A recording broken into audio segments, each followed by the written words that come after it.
क्या आप जानते हैं कि एक रात जिन्नात ने मदीना पर हमला करने की कोशिश की और उस वक्त एक ऐसी हस्ती सामने आई जिसका नाम सुनकर जिन्नात भी कांप उठे। रिवायात में आता है कि एक मर्तबा मदीना के करीब कुछ सरकश जिन्नात ने लोगों को डराना शुरू कर दिया। रात के वक्त अजीब आवाजें आती, लोग खौफजदा हो जाते।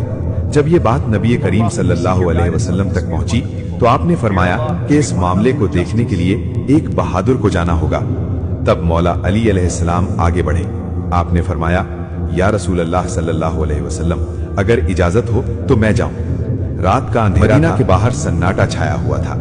मौला अली अलैहिस्सलाम अपनी तलवार के साथ उस मकाम पर पहुंचे जहां वो जिन्नात जाहिर होते थे। अचानक फिजा बदलने लगी, तेज हवा चलने लगी और अजीब साए जाहिर होने लगे। कहा जाता है कि वो सरकश जिन्नात इंसानों को डराने आए थे, मगर जब उनका सामना मौला अली अलैहिस्सलाम से हुआ तो मामला बदल गया। मौला अली अलैहिस्सलाम ने ललकार कर फरमाया, अगर तुम अल्लाह के बंदों को तकलीफ देने वापस चले जाओ तो वरना अली की तलवार तैयार है। इसके बाद वहां ऐसी हैबत तारी हुई कि वो सरकश जिन्नात पीछे हटने लगे। कुछ रिवायात में आता है कि वो फौरन वहां से भाग गए और मदीना के लोगों को फिर कभी तंग न किया। ये वाकया हमें बताता है कि अल्लाह के नेक बंदों की बहादुरी और ईमान के सामने बड़ी से बड़ी मखलूक भी ठहर नहीं सकती।